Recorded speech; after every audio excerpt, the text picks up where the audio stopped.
Hi everyone, welcome back to my channel. I hope you are all doing very well. Hi there, if you're new to my channel, my name is Maggie. I am a new mom living in the UK and I have a 6-month-old son. I post videos sharing my stories, experience, tips and lessons learned on conception, pregnancy and parenting.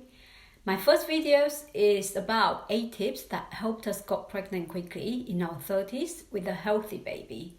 I share the link in the description box below. Today, I'd like to share with you my gestational/pregnancy diabetes experience during my pregnancy. I will also show you the equipment that I used to test my blood sugar level and how I did it, as well as my lessons learned.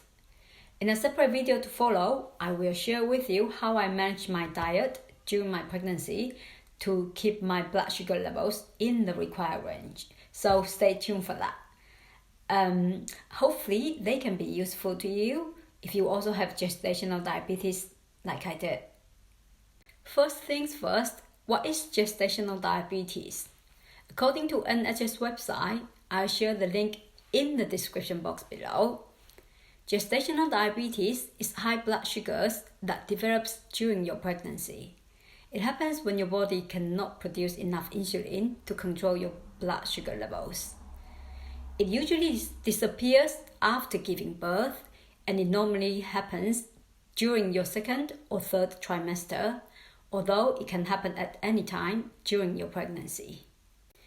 Any woman can develop gestational diabetes during pregnancy, but some are at higher risk. For example, your body BMI is above 30, you previously had a baby weighed 4.5 kg or more at birth, you had gestational diabetes in a previous pregnancy, one of your parents or siblings has diabetes, or you are of South Asia, Black, African Caribbean, or Middle Eastern origin. If you are of an increased risk of gestational diabetes, you should be offered an OGTT, oral glucose tolerance test, appointment when you are between 24 and 28 weeks pregnant. I was supposed to have my OGTT appointment when I was about 28 weeks pregnant, but sadly it did not happen because I had breakfast right before my appointment. So, lessons learned. Make sure that you have been fasting for about 8 to 10 hours before your OGTT appointment. I did not do it because no one told me that I needed to. Also, leave yourself plenty of time because the process can take more than 2 hours. The hospital tried to book another appointment for me, but there was no availability before I was 29 weeks pregnant. And after that, it is too late to take the test. Lesson learned.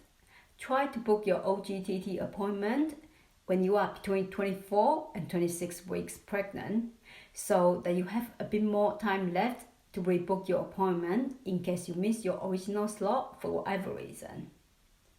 So I was given a device to test my blood sugar levels at home for 2 weeks, 4 times a day.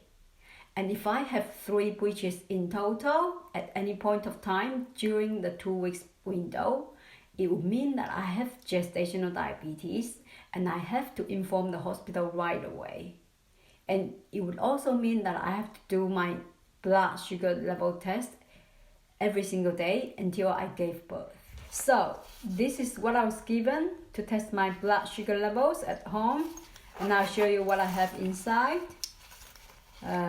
This is the reader, and here I have this machine where I put the needles onto to prick my fingers, and this is the testing strip, if you can see. And also I was given a box of needle which looks like this, you can see. And now I show you how I do the test. First, you have to clean and dry your hands to make sure that all your fingers are free of sugar, obviously. And then what you do is, so this is the machine, you twist this part, and then you take one of the needle, remove the cap, Then you wanted to put it this way around, and then you wanted to put it in to the machine, right? Yeah. Then what you want to do is you do twist around, and then it's ready. So you can do this to make sure it's ready. Then now you can do this, just press, and then like you can press to make sure that you have enough blood. And once that you have enough blood, right, you get the testing strip out. Make sure that you don't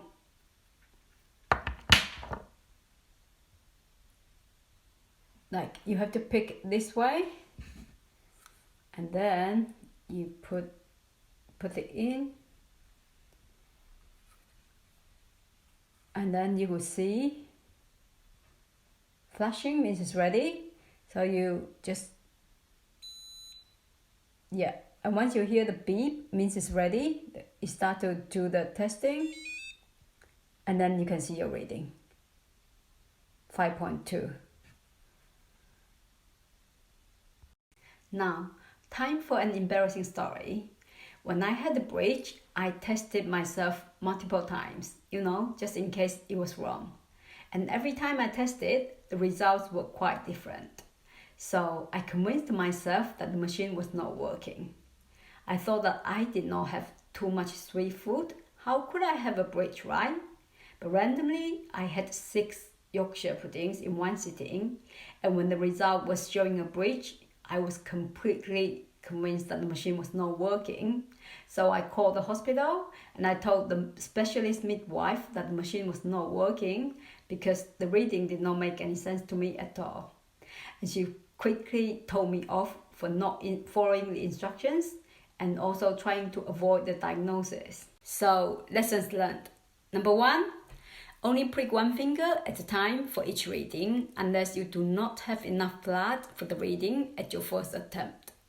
Number 2, you would not get exactly the same result even if you prick different fingers at the same time for multiple readings. Number 3, while most food show you how much sugar it has, you also have to be aware of the component that break down into sugar. And carbs completely caught me out.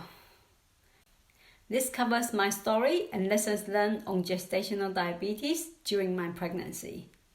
And in my next video, I'll share with you how I manage my diet to keep my blood sugar levels within the required range. So stay tuned for that. Please remember to subscribe to my channel so that you don't miss out any future videos. Please give it a thumbs up if you enjoyed my video. Leave me a comment below if you have any questions. Thanks for watching. Bye for now and see you in my next video.